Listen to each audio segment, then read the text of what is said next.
All right, let's talk about using Python for math. We're going to start with the absolute basics, treating it like a simple calculator.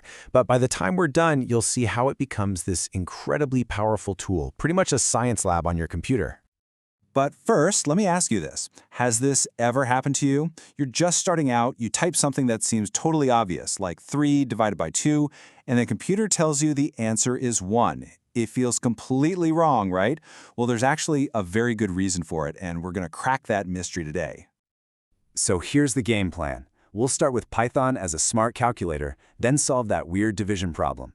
After that, we'll check out what other operators are hiding up their sleeves, share some pro tips, and then we'll unlock the really powerful stuff in Python's math module before wrapping it all up.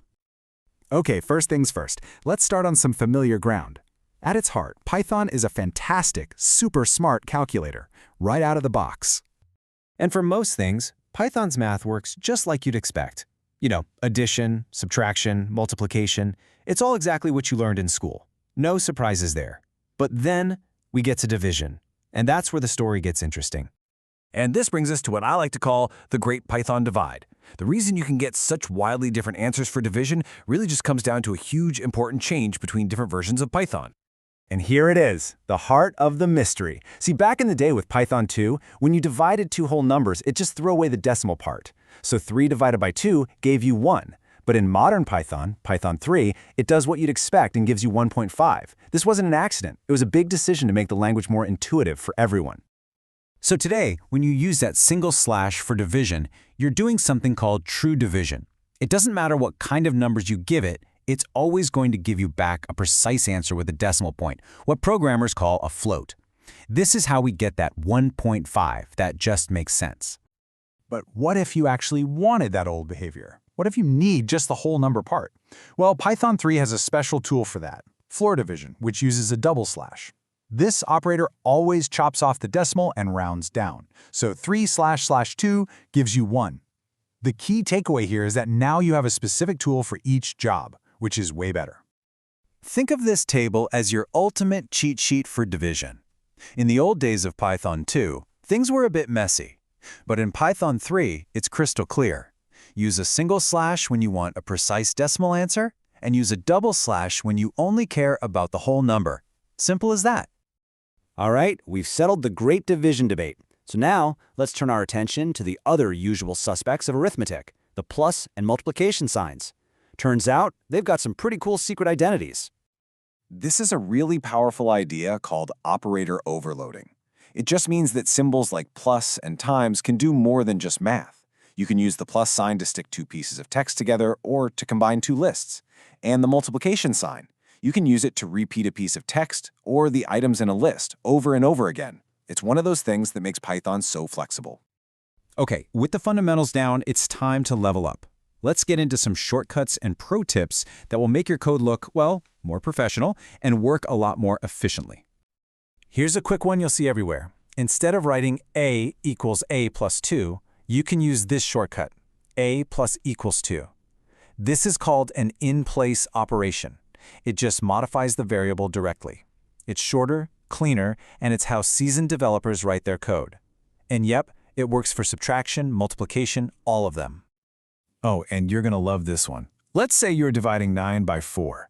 You know that 4 goes into 9 2 times, with 1 left over.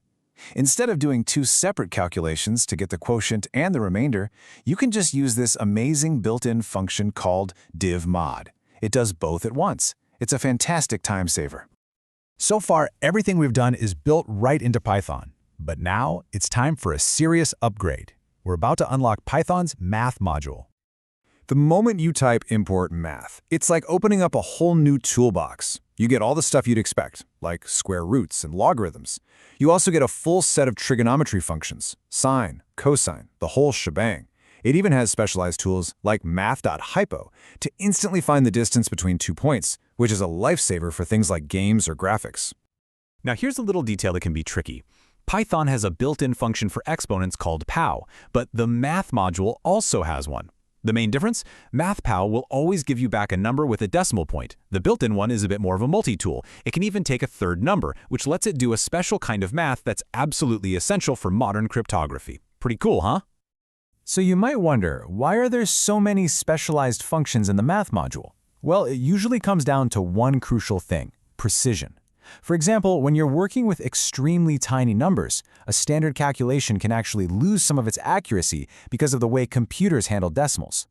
A special function like xpm1 is built specifically to avoid that problem, giving you a much more precise answer. And in fields like science or finance, that level of accuracy is everything. So, we've covered a lot of ground. How do we make sense of all this? Really, it's all about learning to choose the right mathematical tool for the job you're trying to do. So let's recap your new Python Math Toolkit. For all your basic, everyday calculations, just stick with the standard plus, minus, and times operators. When it comes to division, be intentional. Use the double slash when you need a whole number, and the single slash when you need that decimal precision. If you need both, divmod is your best friend. And for anything fancier, square roots, logs, trig, just remember to import math. And that's really what it all boils down to: understanding these little details and knowing exactly which tool to reach for in any situation. That's what separates a good programmer from a great one. So there you have it. We've seen how Python can be anything from a simple calculator to a full-blown scientific instrument. Your toolkit has been seriously upgraded. So the only question left is, what are you going to build with it?